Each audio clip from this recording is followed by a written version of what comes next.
नमस्कार नांदेडकर. आज आपल्या श्यामचा इथे भादरण्याचा कार्यक्रम आपण आयोजित केलेला आहे. त्याच्या गावाकडून बऱ्याच कंप्लेंट येत होत्या की हा इकडे ताड्या वाजून फिरतोय म्हणून. तर त्यामुळे आता आपण याच्या भादरण्याचा कार्यक्रम सुरू करूयात. काय झालं? केस कापू नका हो. काहून? 25 तारखेपर्यंत थांबा, मग केस कापू नका. काय 25 तारखेपर्यंत? 25 तारखेला माझं नाटक आहे, हो का? कोणतं? स्वप्नपंख.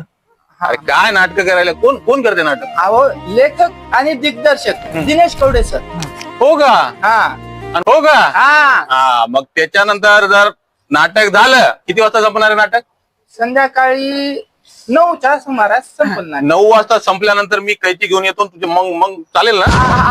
ऐका ना, हा. स्वप्नरंग सांस्कृतिक संस्था सिनेस्टार ऍक्टिंग अकादमी प्रस्तुत स्वप्नपंख स्वप्नपंख नाटकाचा प्रयोग होणार आहे. हा. आणि प्रयोग झाल्याच्या नंतर हा. मी मै दाढी घेऊन तुमच्याकडे येतो, नंतर कापत. हा, चला मग आपण सगळेजण नाटक बघूया, नंतर याचा भादरण्याचा कार्यक्रम आहे. धन्यवाद धन्यवाद बरं.